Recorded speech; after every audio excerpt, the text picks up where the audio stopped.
வணக்கம். Science research சேனலுக்கு உங்களை அன்புடன் வரவேற்கிறேன். குழந்தைகள் முதல் பெரியவர்கள் வரை அழுகை அப்படின்ற விஷயம் ரொம்பவே உணர்வு பூர்வமானது.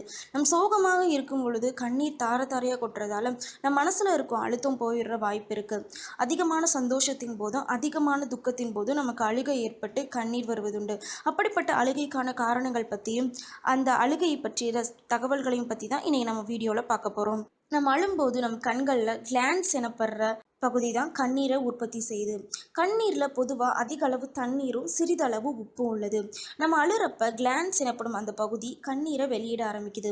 அதாவது நம்ம அழுகும்போது நம் கண் இமைகளை நம்ம விரிக்கிறோம். அப்படி விரிக்கிறப்ப கண்ணீர் உற்பத்திக்கான சமிகைகள் கிளான்ஸுக்கு அனுப்பப்பட்டு கண்ணீர் வர ஆரம்பிக்குது. மூளையில் நம்ம உணர்வுகளை தூண்டுற பகுதி தூண்டப்பட்டு கண்ணுக்கு சிக்னல்கள் அனுப்பப்படும் போது கண்ணீரோட அளவு அதிகமாகும். இப்போ நம்ம கண்ணீரால் ஏற்படுற சில நல்ல விஷயங்களை பற்றி பார்க்க போகிறோம்.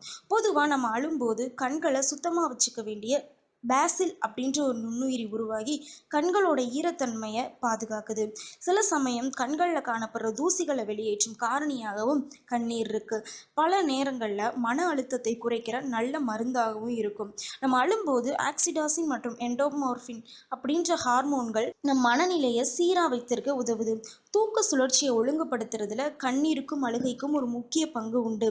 இறுதியாக நம்ம அழுறப்போ நம்ம பார்வை தெளிவாகிறது. இன்னைக்கு நம்ம வீடியோவில் கண்ணீர் காரணங்களை பற்றியும் அழுகை எப்படி ஏற்படுது அப்படின்றத பற்றியும் பார்த்தோம். மேலும் அறிவியல் சம்மந்தமான உங்களுக்கு வேறு ஏதேனும் கேள்விகள் இருந்துச்சுன்னா கீழே கமெண்ட் பாக்ஸில் தெரிவிங்க. இது மாதிரியான அறிவியல் சம்மந்தமான தகவல்களை தெரிஞ்சுக்கணும் அப்படின்னா எங்கள் சேனலை சப்ஸ்கிரைப் பண்ணுங்கள். நன்றி, வணக்கம்.